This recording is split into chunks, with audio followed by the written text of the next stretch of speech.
Ici Charles Tisser. Bienvenue à Découverte. Ce soir, à Découverte, pendant que l'obésité, le diabète et les maladies cardiovasculaires gagnent du terrain en Amérique, nous faisons le point sur les sucres, les édulcorants, ces sucres artificiels, et les gras. Sommes-nous tous égaux face au sucre et au gras?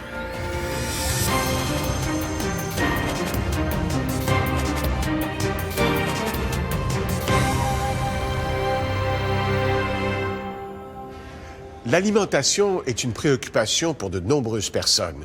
Mais avec la multiplication des études, il arrive parfois que la confusion s'installe, notamment parce que certains résultats semblent contradictoires. Ce soir, Découverte fait le point sur un sujet qui alimente les discussions, le sucre et le gras, deux poids lourds de l'industrie alimentaire. 40 kilos de sucre. C'est ce qu'un adulte canadien consomme en moyenne chaque année. L'équivalent de 28 cubes de sucre par jour. C'est 10 fois la quantité idéale suggérée par l'Organisation mondiale de la santé. Beaucoup de scientifiques pensent que maintenant, le sucre, justement à cause des quantités qu'on utilise, on se rend compte que le sucre est vraiment toxique. Nous n'avons pas toujours conscience du sucre que nous ingérons. La plupart du temps, il est caché. 75% des produits transformés en contiennent. Une simple portion de soupe aux tomates, par exemple, en renferme 8 grammes, soit l'équivalent de 2 cubes de sucre.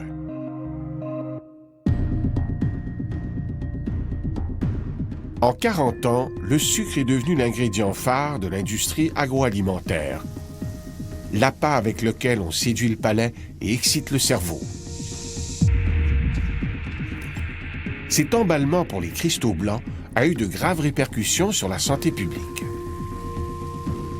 Lorsqu'on regarde l'épidémie d'obésité qui a commencé dans les années 80, le seul nutriment dont la consommation est parallèle à la prévalence, la fréquence de l'obésité, ce sont les sucres. Les autres n'ont pas de corrélation, ni le gras, ni les protéines, ni même les calories. Quand on essaye d'estimer la consommation de calories dans la population, puis avec l'obésité, il n'y a pas de lien. Même s'ils ont mauvaise presse, les sucres, qu'on appelle aussi glucides, ne sont pas tous identiques sur le plan nutritionnel. Certains sont plus nocifs que d'autres. La rapidité avec laquelle ils font grimper la glycémie, c'est-à-dire le taux de sucre dans le sang, constitue un indice important, car les variations brusques sont à éviter. Les fibres et les amidons sont des sucres complexes qui généralement ne brusquent pas la glycémie. Présents dans les céréales entières et les pâtes, leur structure se compose de longues chaînes de molécules. Les enzymes de l'intestin doivent donc travailler entre 2 et 3 heures pour les briser en petites unités. Ainsi, la glycémie grimpe sans soubresaut. À l'inverse, on retrouve des sucres simples. Le sucre de table en est un. Les enzymes défont leur structure sans difficulté. Alors le sucre se retrouve dans le sang en quelques minutes. Donc, ça va avoir un impact beaucoup plus rapide sur le corps humain. Et ce qui se passe, c'est que si il vient en trop grande quantité, ça va causer des problèmes. Alors que les sucres complexes, c'est quelque chose qui est beaucoup plus lent.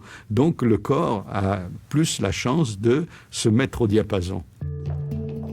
Pour l'organisme, le sucre idéal est celui des fruits, le fructose. Si le corps l'apprécie, c'est justement parce que le fructose ne produit pas de soubresaut dans le sang. Dans un fruit, le fructose est amalgamé à l'eau, aux fibres et aux autres nutriments. Ce mélange ralentit l'absorption du sucre et freine son arrivée dans le sang. Vous avez beau manger une vingtaine de fruits par jour, vous n'aurez pas d'effet néfaste et même un effet protecteur au niveau de certaines pathologies. Alors que si vous sortez ce fructose de l'aliment et vous en faites un sucre libre, un sucre qui est libéré finalement de sa matrice d'origine, bien, ça arrive très rapidement au niveau de l'organisme. C'est justement ce qui se passe avec le jus de fruits. Dépossédé de ses fibres, ce n'est plus un fruit, mais une boisson sucrée qui donne peu de répit à l'organisme. Aujourd'hui, le sucre utilisé par l'industrie ne provient pas des fruits, mais plutôt du maïs. Au début des années 70, on a découvert un procédé industriel capable de convertir la fécule de maïs en un sirop riche en fructose, le HFCS. En fin de compte, le sirop de maïs à haute teneur de fructose est très bon marché. Et ça, c'est un des gros problèmes, justement, c'est que c'est tellement bon marché qu'on en met partout, que l'industrie en met partout, ça remplit bien. Ce sirop liquide contient jusqu'à 60% de fructose. Les fruits, eux, en contiennent 1%.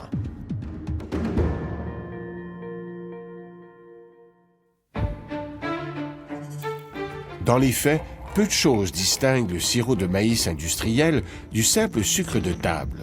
Le sucre se compose à part égale de fructose et de glucose.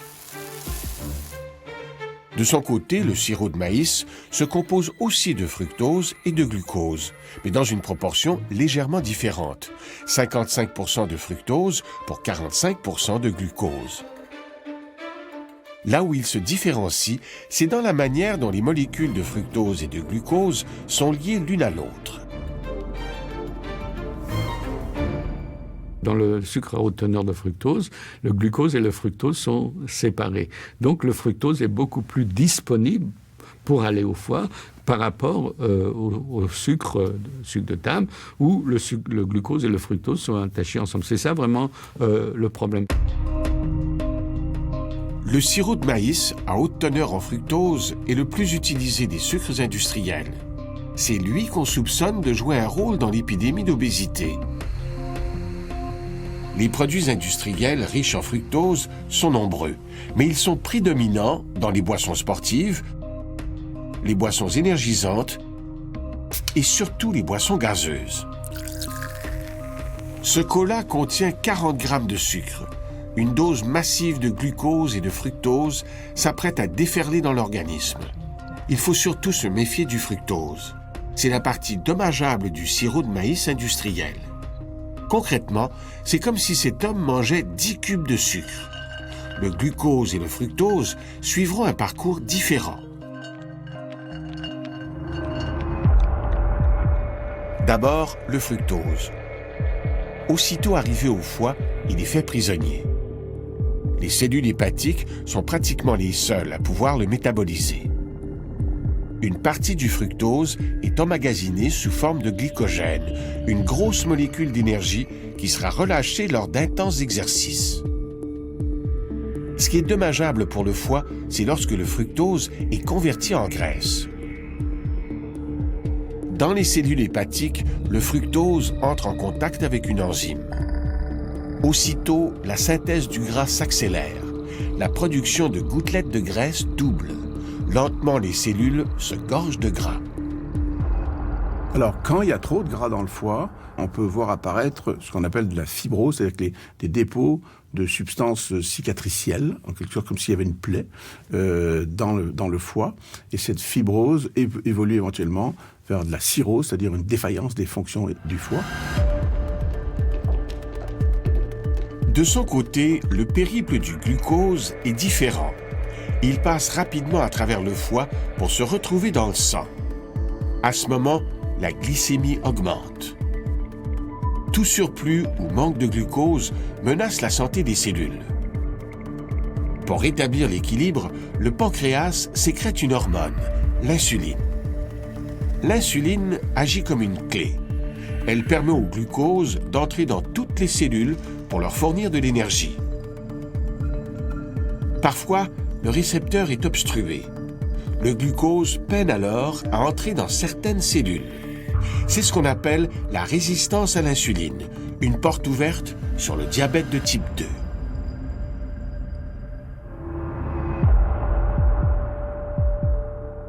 Une fois la gâterie digérée, un surplus d'insuline circule encore dans le sang.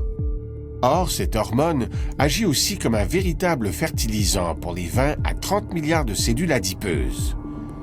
L'insuline stimule à la surface des cellules adipeuses une enzyme dont la fonction consiste à capturer le gras qui circule dans le sang. Une fois le gras stocké, le volume des cellules adipeuses augmente jusqu'à 10 fois leur volume initial.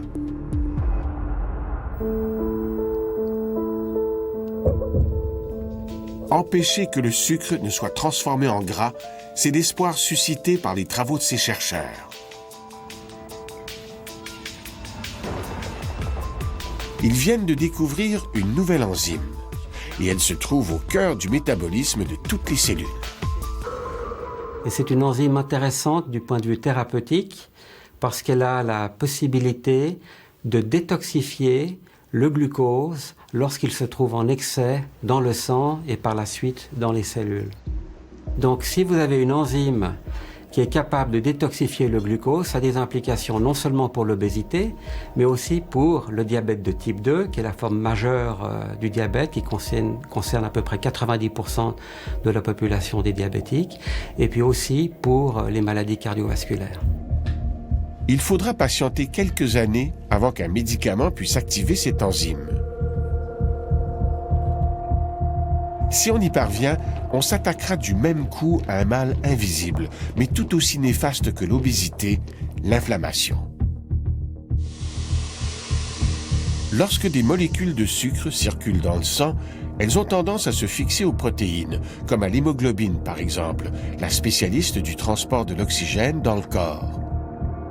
Une fois le sucre collé aux protéines, les cellules du système immunitaire se mettent en alerte et les attaquent. Au moment de leur dégradation, les morceaux de protéines sucrées vont être traités par les cellules de l'inflammation de l'organisme comme si c'était des bactéries ou des virus ou comme si c'était des corps étrangers. Donc ça va produire de l'inflammation. Et c'est une des causes qui lie la toxicité du sucre à la maladie artérielle, par exemple à l'artériosclérose, à la maladie qui donne la crise cardiaque, c'est que l'inflammation va favoriser la création de plaques atéromateuses dans les artères. Les sucres sont indispensables à la vie, car ils fournissent l'énergie dont nous avons besoin. Toutefois, la surconsommation de sucre ajouté, elle, est nocive pour l'organisme. Pour éviter les sucres de table, certains se tournent vers le miel ou le sirop d'érable, par exemple. S'il est vrai que le miel et le sirop d'érable contiennent certains minéraux et antioxydants bénéfiques pour la santé, il faudrait en consommer de grandes quantités pour en tirer des bienfaits. Or, qu'importe sa source, un sucre reste un sucre. Après la pause, les édulcorants artificiels sont-ils une alternative santé? On l'a vu, la surconsommation de sucre est néfaste pour la santé.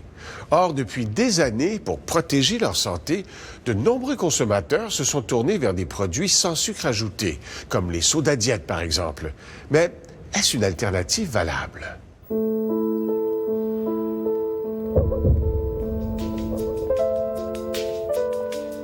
Sur le campus de l'université Purdue, en Indiana, Susan Swithers se démarque. Si elle est inconnue du public, en revanche, au sein de l'industrie américaine des édulcorants artificiels, tous les lobbyistes la connaissent et ils ne l'apprécient pas. Ils n'ont d'ailleurs pas hésité à le lui faire savoir. Les membres du Conseil ont de sérieuses préoccupations quant aux actions de votre université, laquelle fait la promotion des opinions du Dr Swithers. À notre avis, promouvoir une science biaisée va à l'encontre des intérêts de la santé publique. J'ai été surprise de recevoir cette lettre, mais en même temps, ça fait partie de leur stratégie. Susan Swithers a reçu cette lettre quelques jours après la publication d'un article scientifique.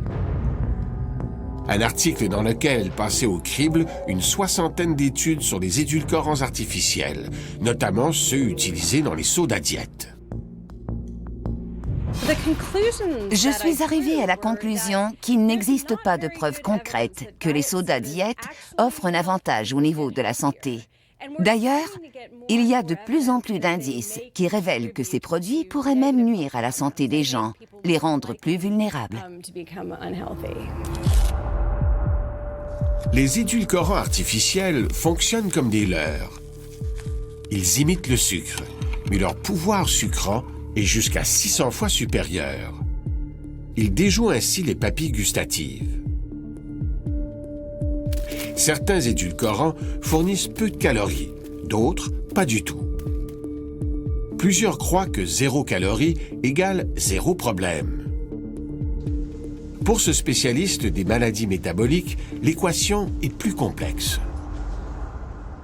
Dans le fond, ces molécules ont un effet non seulement sur le métabolisme, mais au départ, on pensait également que ces molécules allaient diminuer la propension de l'obésité dans nos populations. En fait, depuis qu'on a introduit les édulcorants artificiels, on n'a vu absolument aucune baisse de l'obésité dans la population. L'obésité continue d'augmenter de façon effarante. Donc, ces molécules ne semblent pas protéger contre l'obésité. Conçus pour limiter la prise de poids, les édulcorants artificiels ne répondent pas aux attentes. Susan Swithers l'explique par un effet de distorsion cognitive.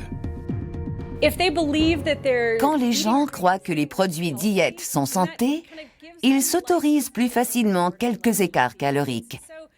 C'est donc possible qu'en buvant un soda diète, ils décident de prendre une autre pointe de pizza. Au cours des 12 dernières années, les rats de Susan Swithers lui ont permis de mieux comprendre l'effet des édulcorants. Elle sait maintenant que ces produits peuvent déjouer bien plus que les papilles gustatives. Quand l'animal consomme un édulcorant, son cerveau s'attend à recevoir du sucre, de l'énergie. Il est conditionné ainsi. Mais après un certain temps, son cerveau s'habitue, au point d'éprouver de la difficulté à différencier le sucre de l'édulcorant. Les animaux qui ont été soumis à une diète riche en édulcorants artificiels ne produisent plus les mêmes réactions lorsqu'ils sont exposés à du vrai sucre. C'est comme si le corps ne reconnaissait plus le sucre et ne produisait plus les hormones pour l'éliminer. Nous observons chez ces animaux une augmentation des niveaux de sucre dans le sang, une réduction des niveaux d'hormones qui contribuent notamment à la régulation de la glycémie et à la sensation de satiété. Et à long terme, ça peut devenir problématique. Si c'est ce qui se produit chez les gens qui boivent des sodas diète, ça pourrait donc expliquer l'apparition du diabète et des maladies du cœur. Récemment, une étude a attiré l'attention d'André Marette et celle de la communauté scientifique. Controversée, cette étude portait sur le microbiote intestinal de souris et d'un groupe de 7 personnes. Sa conclusion, certains édulcorants mèneraient à l'intolérance au glucose, un signe avant-coureur du diabète. Ce qui est vraiment incroyable avec cette étude, c'est qu'on a pu démontrer pour la première fois que les édulcorants pouvaient agir sur le microbiote intestinal et même démontrer que ces perturbations du microbiote étaient impliquées dans les complications métaboliques associées à la prise de ces édulcorants artificiels. Pour l'instant, malgré certaines études discordantes, les autorités sanitaires assurent que les molécules d'édulcorants sont sans danger. On les recommande d'ailleurs pour les personnes souffrant de diabète de type 1. Elle aide peut-être à gérer la glycémie chez les gens diabétiques, mais encore une fois, c'est très débattu actuellement à cause de ces études qui démontrent les effets pervers de certaines de ces molécules sur le microbiote intestinal. Autre bémol, les femmes enceintes. On suggère qu'elles limitent leur consommation d'édulcorants artificiels. Une mise en garde renforcée par de récentes études. Le goût des enfants se forme dès la grossesse et se poursuit lors de l'allaitement. Le plaisir du sucre commence tôt. D'ailleurs, de récentes études ont trouvé des traces d'édulcorants artificiels dans le lait maternel. On en a même retrouvé chez les mères qui disaient ne pas en consommer. Nous n'en avons pas toujours conscience, mais plusieurs produits sans sucre ajouté contiennent en fait des édulcorants artificiels. Ces produits sont alors moins caloriques, un argument séduisant. Bien qu'aucune catastrophe sanitaire n'ait été observée depuis leur mise en marché, les craintes du public demeurent, notamment en ce qui a trait au cancer. Pourtant, rien de tel n'a été prouvé. Il est vrai qu'à forte dose, la consommation de certains édulcorants chez le rongeur augmente l'incidence du cancer. Toutefois, les doses administrées en laboratoire sont bien supérieures à celles observées chez l'humain. Aujourd'hui, la stevia soulève les mêmes craintes. cet édulcorant naturel à base de plantes remplace peu à peu l'aspartame dans l'alimentation industrielle. Pour l'instant, le stevia semble avoir moins d'effets notifs que d'autres édulcorants, mais il faut dire qu'il y a moins de recherches qui a été faites sur cette molécule qui est sur le marché depuis moins longtemps. Néanmoins, pour l'instant, ça semble être un édulcorant qui ne semble pas avoir trop d'effets négatifs, ne semble pas être associé au cancer.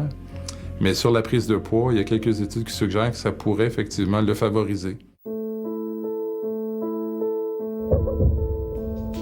Après avoir passé des milliers d'heures en compagnie de ces rats, Susan Swithers est maintenant convaincue que les édulcorants ne sont pas une alternative santé au sucre raffiné.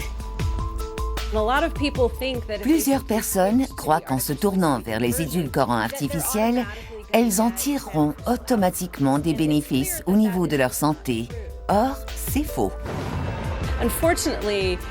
Malheureusement, ces produits diètes font partie d'un système alimentaire malsain.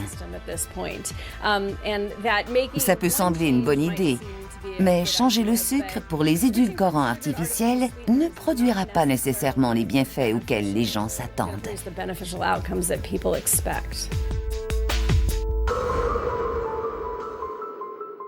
L'histoire du sucre est étroitement liée à celle du gras.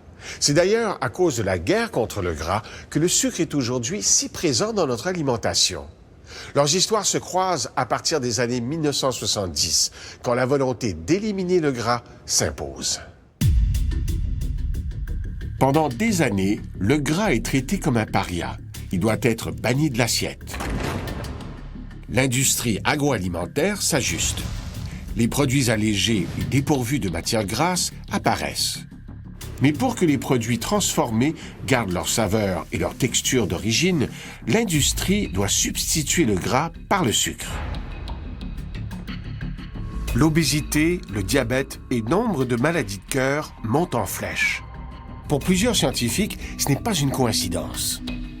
Le transfert du gras vers le sucre, malheureusement, ça n'a pas été très bénéfique. Même, ça fait partie d'un échec important, je dirais, de la science. À l'époque, le mantra est simple. Pour rester mince et en santé, il faut éviter le gras. On sait maintenant que c'est faux. Vous pouvez manger un assez bon pourcentage de gras dans votre diète. Si c'est des bons gras, vous ne deviendrez pas gros, là. On a longtemps suggéré d'éliminer les gras sans distinction. Or, certains sont bons pour la santé du cœur. Un coulis d'huile végétale, des noix, un avocat, du poisson. Voilà des sources de bons gras. Inutile de s'en priver. À l'inverse, les gras trans sont à bannir. Responsables de la texture des pâtisseries du commerce et utilisés pour la friture, les gras trans sont hautement inflammatoires et surtout cancérigènes. Les gras trans, eux, c'est vraiment les pires, ça a tous les défauts. C'est que ça, tout le monde est d'accord, c'est unanime, il faut éliminer les gras trans. Idéalement, les éliminer, là, pas les réduire. À mi-chemin entre les gras trans et les bons gras comme l'huile d'olive, on retrouve les gras saturés dans des aliments comme la viande, le beurre et le fromage. Vous avez les gras saturés qui sont pas mauvais en soi, mais c'est mauvais si on en mange trop. Toutes les études épidémiologiques le montrent, les études d'intervention le montrent. Donc, on limite à peu près 10 % de nos calories, ce qui n'est pas difficile. En 2014, l'Université Cambridge publie une étude choc. Après avoir scruté une foule d'études sur la question, les chercheurs arrivent à la surprenante conclusion que diminuer les gras saturés ne change rien au risque de maladies cardiovasculaires. Vive le beurre, vive la viande. Martin Junot n'y croit pas du tout. Si les gras saturés sont pas si mauvais que ça, comment ça se fait que la viande, dans toutes les études, plus vous en mangez, la viande rouge, plus vous avez un risque coronarien? Rapidement, l'étude de Cambridge est critiquée. On lui reproche d'avoir négligé une variable fondamentale. Les gens qui avaient effectivement diminué les gras saturés les avaient remplacés par des glucides.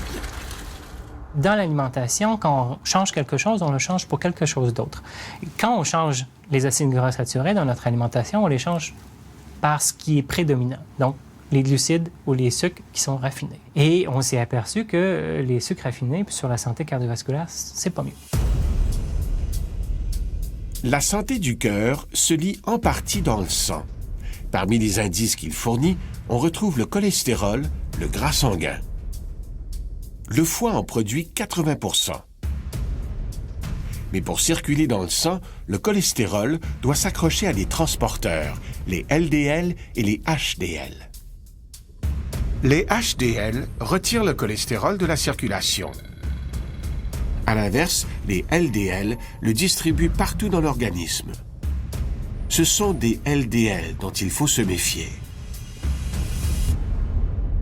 On s'aperçoit que les LDL, c'est beaucoup plus compliqué que ça. Il y a des LDL qui flottent, qui sont pas denses, qui sont gros, puis il y a des particules beaucoup plus petites et denses, et c'est celles-là qui sont très toxiques. Les plus petites molécules de LDL entrent dans la paroi. Des plaques se forment. Avec le temps, ces dernières grossissent. Elles obstruent les artères. Parfois, la paroi se fissure. La plaque se détache. Un caillot se forme. La crise cardiaque ou l'accident vasculaire cérébral peut alors se produire.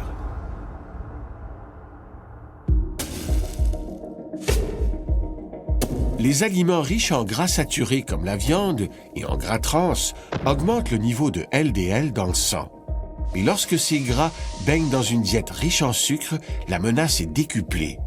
La pire des combinaisons alimentaires se met en place. Donc l'excès de graisse et surtout de graisse animale avec le sucre, oui, ça c'est le pire parce que c'est ça qui est le plus dangereux pour le pancréas notamment, mais aussi le système inflammatoire. Le sucre oxyde les LDL, ce qui diminue leur volume. Les grosses molécules qui ne pouvaient s'accrocher à la paroi artérielle deviennent donc assez petites pour y arriver. Pour baisser le taux de cholestérol dans le sang et ainsi prévenir un accident cardiovasculaire, les médecins prescrivent des médicaments connus sous le nom de statines. Chez les personnes ayant subi un infarctus ou un accident vasculaire cérébral, ce médicament diminue de 25% les risques d'être victime d'un nouvel événement. Mais lorsque les statines sont prescrites à titre préventif, la protection chute à 1%. Mais là, on parle de 1%. Moi, je trouve le gros enjeu des statines, c'est que le bénéfice, il est là, mais il est relativement modeste. Plusieurs patients surestiment l'efficacité des statines. Se croyant bien protégés, ils se permettent quelques excès alimentaires. Il y a 2 études qui ont bien démontré une qui a bien démontré que les preneurs de statines versus les non-preneurs de statines, bien, les preneurs de statines mangent plus de gras, plus de sucre. Ça, c'est bien démontré. Et font moins d'exercice. Ça, c'est une autre étude. Pourquoi? Bien, c'est les malaises musculaires. Et quelque chose qui n'est pas très connu de mes collègues, parce que mon domaine, c'est l'exercice, la statine diminue la tolérance à l'effort. Selon Martin Junot, la meilleure prévention reste encore et toujours la saine alimentation. Et moi, je dis toujours aux gens, c'est pas vrai qu'un jour on dit une chose, le lendemain on dit l'inverse, puis que tout le monde vient mêler. On dit la même chose depuis 20 ans, manger méditerranéen. Le régime méditerranéen se caractérise par une diète riche en fruits et légumes, faible en viande rouge et en produits laitiers. Le tout agrémenté d'huile d'olive ou de noix. 2013 marque un tournant en nutrition avec la publication d'une étude majeure. Bon, l'étude Prédimed réalisée par le Dr Ross et ses collègues en Espagne, c'est une véritable révolution dans le monde de la nutrition clinique. Cette étude confirme de manière incontestable les bienfaits du régime méditerranéen. Son coût, 250 à 300 millions de dollars. À sa tête, le docteur Emilio Ross. Nous avons été étonnés de constater toute la puissance de l'alimentation sur la santé. Il n'est jamais trop tard pour modifier sa diète. Vous devriez le faire avant d'être malade. C'est comme si vous aviez un extraordinaire médicament et cette pilule, c'est votre alimentation. 7500 personnes, âgées entre 55 et 80 ans, ont participé à l'étude. La moitié a suivi la diète, l'autre non. Après presque 5 ans de suivi, les résultats publiés dans le New England Journal of Medicine sont absolument spectaculaires. Réduction de 30 % dans le taux d'événements cardiovasculaires durant le suivi, réduction de 39 % dans l'incidence des événements vasculaires cérébraux, sans perte de poids. Et imaginez le groupe où on a donné l'huile d'olive, des noix et des amandes. Le pourcentage de gras dans l'alimentation par rapport au bras témoin est passé de 37 % à 41 %. On n'avait pas dans le domaine de la nutrition une étude aussi spectaculaire que celle-là pour nous montrer vraiment que la nutrition, ça peut marcher.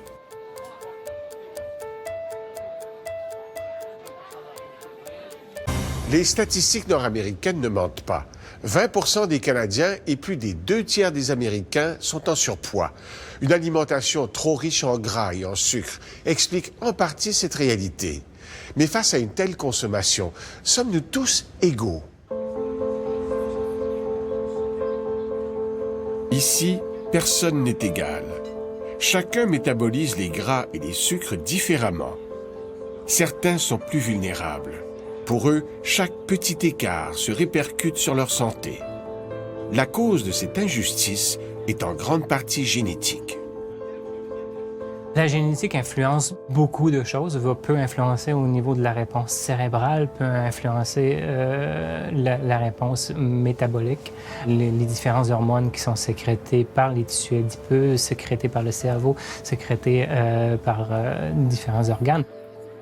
On sait très bien que seuls les gens qui sont génétiquement prédisposés à l'obésité et au diabète vont être plus vulnérables. La preuve, c'est que tout le monde n'est pas malade aujourd'hui de ces maladies métaboliques, mais de plus en plus le sont. Sans dire qu'elles sont génétiquement prémunies contre les maladies métaboliques, certaines personnes possèdent une génétique qu'on pourrait qualifier d'avantageuse. Elle permet au surplus de gras d'être uniformément réparti un peu partout sous la peau. Un avantage, car cette zone de stockage est peu dommageable. Ça ne veut pas dire que le risque est nul, mais cette graisse sous-cutanée-là va agir comme une espèce de réservoir, une poubelle métabolique, si vous me permettez l'expression, qui va protéger les tissus maigres, le cœur, le foie, le muscle, contre une accumulation très, très dangereuse de lipides dans les tissus maigres. À l'inverse, certaines génétiques poussent l'organisme à accumuler les cellules adipeuses au niveau du ventre. Un très mauvais endroit d'un point de vue médical. La graisse viscérale, c'est toxique. Ça libère toutes sortes de facteurs pro-inflammatoires et bon, c'est associé à toutes sortes de maladies, diabète, maladies coronariennes, etc. L'obésité viscérale, on peut trouver ça chez des gens qui ont un poids apparemment normal, qui ont apparemment un poids santé. Et lorsque vous avez cette graisse interne, bien, vous avez tendance à avoir un foie gras, un cœur gras, puis un muscle squelettique qui est gras. Gras viscéral, gras sous-cutané. Il existe des gens qui ont ni l'un ni l'autre. Des travaux récents ont mis en lumière un mécanisme qui pourrait l'expliquer. On a maintenant des travaux avec les techniques d'imagerie spectaculaires qu'on a à notre disposition. Il a maintenant été possible d'identifier que certains d'entre nous ont de la graisse profonde qu'on appelle brune, qui sont carrément des fournaises énergétiques qui brûlent énormément de calories. La graisse brune est présente chez le nouveau-né. Elle lui permet de produire de la chaleur en brûlant son propre gras de bébé. Mais la quantité de graisse brune s'amenuise considérablement vers l'âge d'1 an. Or, ce n'est pas le cas pour tout le monde. Certaines personnes vont la garder. Principalement logée au pourtour du cou, sous les clavicules et près des vertèbres, la graisse brune va donc brûler des calories toute leur vie. Il faut faire attention, on parle de cas d'exception et il ne faut pas penser que finalement la prévalence ou l'épidémie d'obésité à l'échelle planétaire, c'est dû à l'absence de graisse brune chez un grand pourcentage de la population. L'épidémie s'explique largement, encore une fois, par nos comportements. Pour ceux qui ne peuvent compter sur la graisse brune pour brûler les excès, il faut savoir que le poids affiché sur la balance n'est pas le meilleur indicateur pour évaluer son état de santé. Je le dis depuis 20 ans, qu'au-delà du poids, il faut mesurer le fameux tour de taille. Et il y a une étude spectaculaire qui nous vient de la clinique Mayo sur 650 000 individus, suivis pendant presque 10 ans, qui montre qu'effectivement, indépendamment de votre poids, dans toutes les catégories de poids, plus le tour de taille est élevé, plus le risque de mortalité est augmenté. Qu'ils soient favorables ou non, les gènes ont souvent besoin de conditions particulières pour être activés. Par exemple, entre deux personnes prédisposées à l'embonpoint, celle dont la diète est riche en gras et en sucre court plus de risques de devenir obèse que celle qui fait des choix santé. Il y a une prédisposition génétique, mais ce qui fait en sorte que l'événement se produit, c'est l'environnement alimentaire, la surtransformation des aliments, la surabondance de ces produits-là à portée de la main. Pour pallier un désavantage génétique et ses conséquences, certains s'astreignent à un régime draconien. Or, à long terme, la vaste majorité des études démontrent que cela ne fonctionne pas. Si vous mangez mieux, vous bougez plus, vous allez être capable de perdre une certaine quantité de graisse corporelle, mais les adipocytes, ces cellules de graisse-là, vont devenir toutes petites, mais vous allez les garder.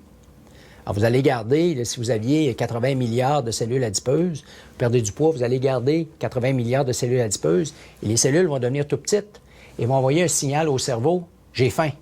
Je suis toute petite, j'ai faim. » De saines habitudes de vie aident à prévenir la multiplication de ces petits réservoirs de gras qui peuvent atteindre au fil des années 10 fois leur taille d'origine. Et en ce moment, malheureusement, trop souvent, on va traiter notre bouche comme une poubelle. On va donner à notre organisme n'importe quoi. Alors, plutôt que de se restreindre, simplement améliorer la qualité de ce qu'on se met dans la bouche.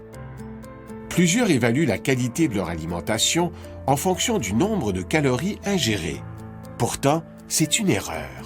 Les calories ne se valent pas toutes. Vous prenez des noix et vous prenez des chips.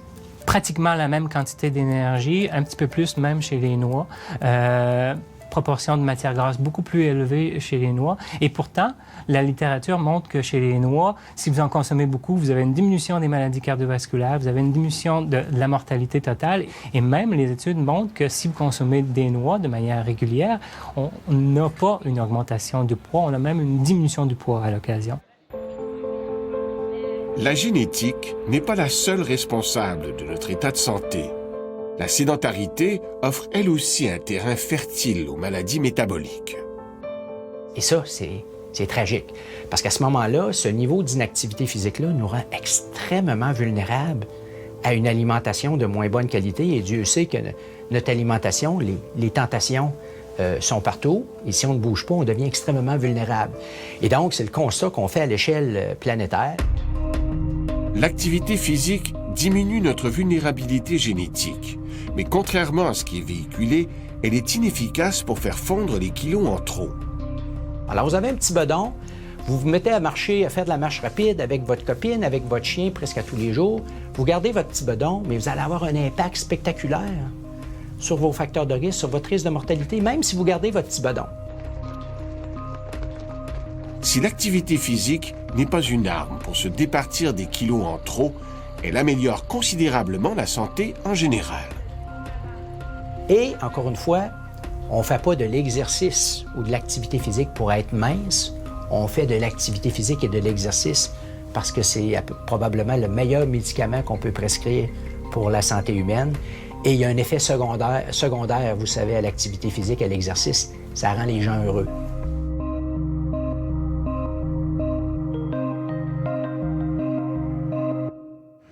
On l'a vu, notre génétique et notre alimentation nous rendent plus ou moins vulnérables à certaines maladies. Mais il y a un nouveau facteur maintenant qui interpelle les chercheurs, le microbiote, cet écosystème de milliards de bactéries qui peuplent, entre autres, notre appareil digestif. Ces bactéries jouent un rôle central dans la dégradation des aliments.